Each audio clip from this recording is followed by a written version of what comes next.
ही आदमी शिक्षा विभाग का जो मालिक है वो शिक्षा विभाग को संचालन करे। कई मालिक बन जाते हैं, कई महावत बन जाते हैं, इसके चलते कठिनाई हो रही है। और महोदय, कुछ तो अव्यवहारिक बात माननीय मंत्री ने कहा, कुछ प्रॉब्लम होता है महीने महीने परीक्षा, 7 दिन 6 दिन परीक्षा होता है तो 6 दिन ऐसे गया क्लास, 7 दिन कॉपी दिखाता है तो 7 6 13, 5 गो छुट्टी होता है तो 13 आप 5 आप जोड़ लें महोदय, 18। तो इस तरह से, और कोई उस रिजल्ट का असेसमेंट नहीं है।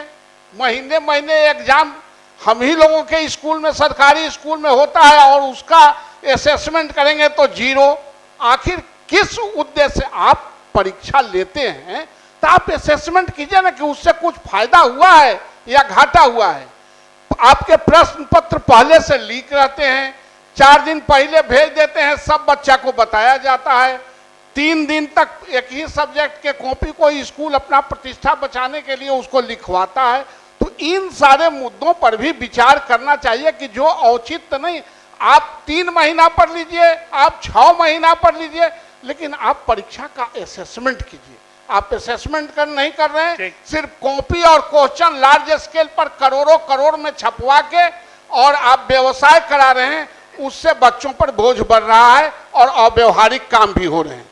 इस पर मैं कहना चाहूँगा माननीय सभापति महोदय कि ये जो पूर्व से चली आ रही जो व्यवस्था थी कि हर महीने की, उस पर हम लोग दिसंबर माह में निश्चित रूप से उस पर विचार कर रहे हैं कि क्या वो व्यवहारिक है कि नहीं। दूसरी बात ये भी है कि अनुश्रवण के दौरान हम लोगों ने ये भी कहा है डिस्ट्रिक्ट एजुकेशन ऑफिसर को, जिनको अभी तक जो बहुत सारे कंस्ट्रक्शन इत्यादि के कामों में थे उससे उनको मुक्त कर दिया है हम लोगों ने। तो अब स्कूल्स की ग्रेडिंग भी हम लोग करना इसी वजह से चाहते हैं, इस ख्याल से नहीं कि कोई स्कूल अगर ग्रेडिंग में नीचे हो तो वहाँ पर किसी शिक्षक को हम लोग गलत व्यवहार करेंगे या उन पर कार्रवाई करेंगे। इसलिए हम लोग ग्रेडिंग करना चाहते हैं कि वैसे स्कूल जो अपना परफॉर्मेंस में थोड़े नीचे हैं उनको ऊपर कैसे लाया जाए। तो ये जो बात आपने परीक्षा की कही, उसको व्यवहारिकता के दृष्टिकोण से हम लोगों ने देखा और दिसंबर में उस पर निश्चित रूप से एक निर्णय ले लेंगे। अब वापस लीजिए अपना संकल्प अब तो वापस ले लें। को बहुत देर तक नहीं सर इसको लाए हैं तो संक्षिप्त में सर निर्धारित है। मैं सर 33 दिनों का जो ईएल है वो भी पत्र निर्गत नहीं हुआ है। आपने ग्रीष्मावकाश की कटौती कर ली।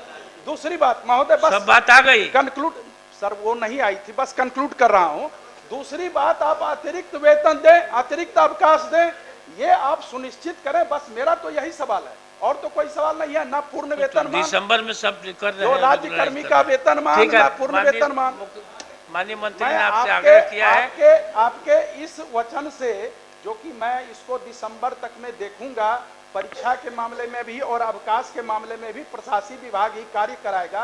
आप कृपया अपने स्तर से बिहार विद्यालय परीक्षा समिति और शिक्षण प्रशिक्षण संस्थान को भेज दें पत्र, और उसके बाद मैं वापस लेता हूँ। ठीक, संकल्प अनुमति से वापस लिया गया। माननीय सदस्य नागेंद्र कुमार।